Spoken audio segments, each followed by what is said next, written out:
Barry, thanks very much for joining us on another episode of Borough TV. Well done on the victory out at Sandy. It's never easy to win down there.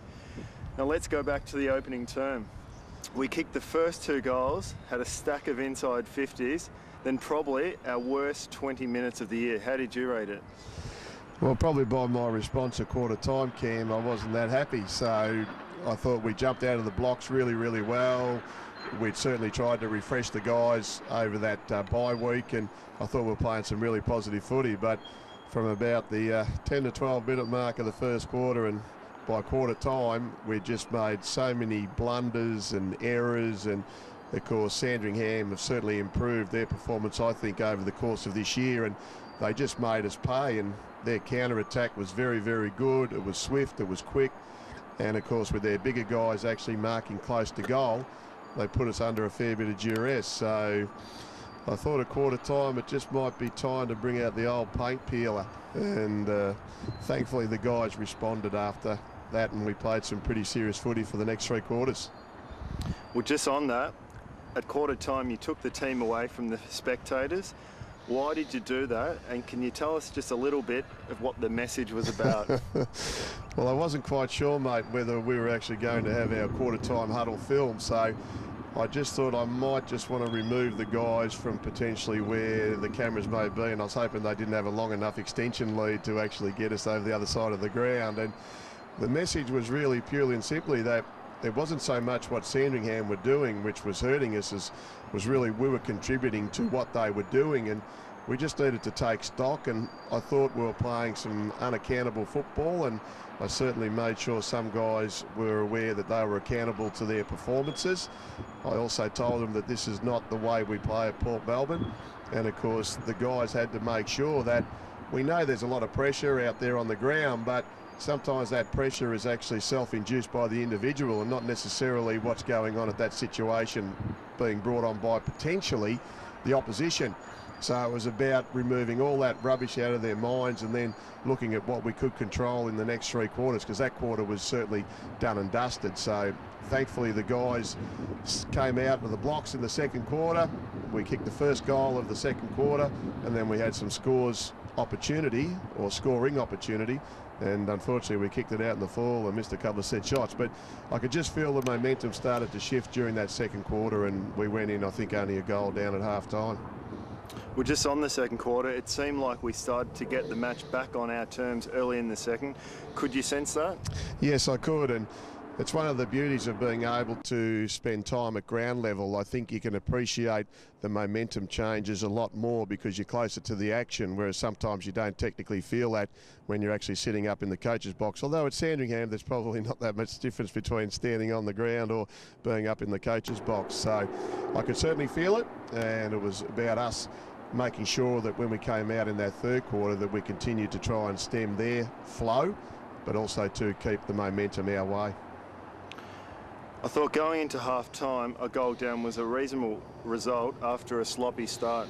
Yeah, it was, and I also think too it showed how hard it was to score at both ends because of the way the wind was, and it just never ceases to amaze me how often in the modern game goal kicking becomes inaccurate rather than accurate. And maybe that's as much about the defensive mechanisms that the teams employ these days. There's lots of numbers defensively, so you're having shots on goal either wide or potentially from a long way out. You're not getting into what we call deep entry territory.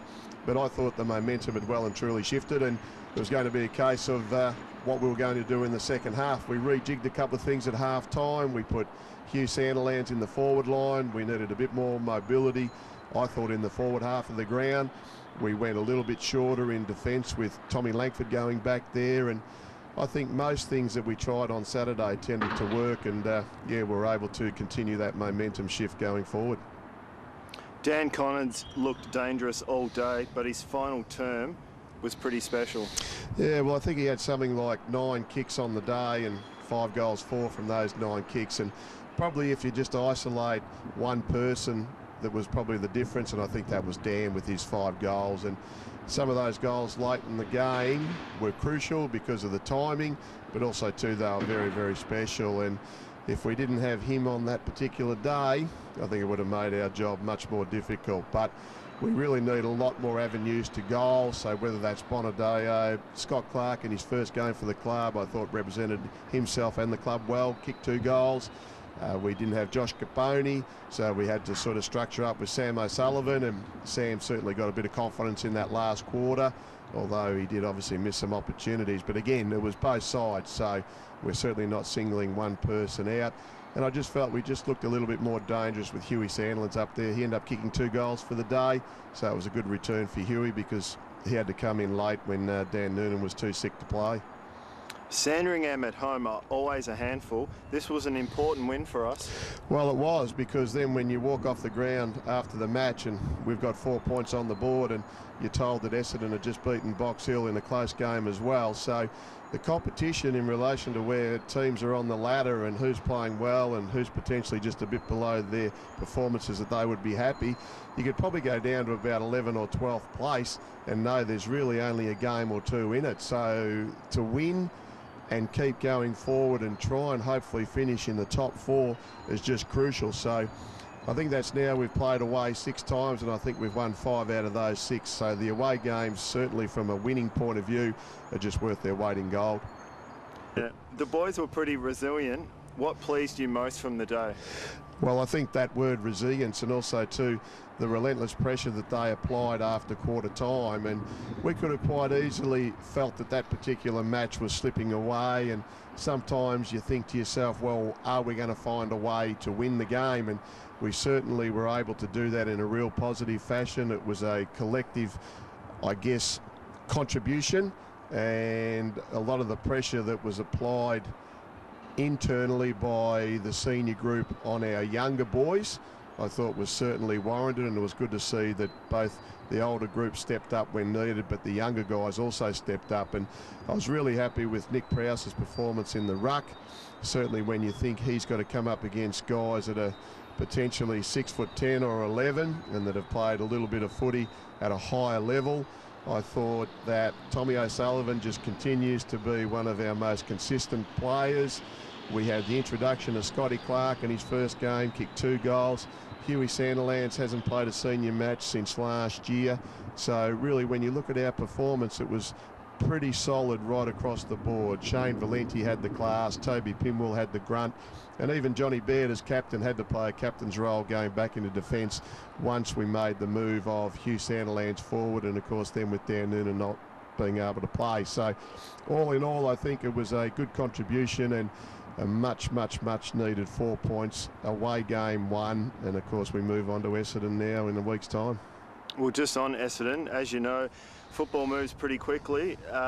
We take on Essendon at home. Now they've just knocked off Box Hill on the weekend, so that's going to be a danger game, I think.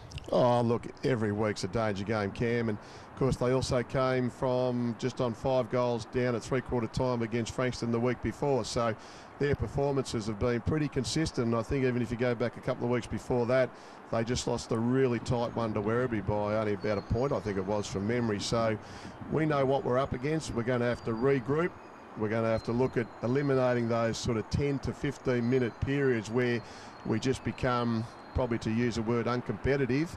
And I'm not meaning that about aggression or anything like that. It's just about how we use the ball, how we get away from our structures, and we've just got lapses that sometimes become costly. So if we want to continue to go forward as a team that wants to play a big part in the finals, we've certainly got some work that we know we need to do, and a lot of those things are fixable from our own point of view too. It's not necessarily what the opposition are doing. So we'll get back at home, and hopefully we'll be looking for a really good 4/4 performance.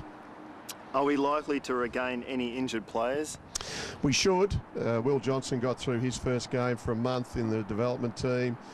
Tommy Gordon got through his first game for a month in the development team. Chris Michaelides should be ready to return from an AC joint operation. I believe that Josh Purcell should be available this week. Josh Caponi should be available this week. So hopefully we're just, and Jimmy Magner will be back from being over in Ireland looking for leprechauns. So we really should be able to hopefully have some really good depth available for selection this week.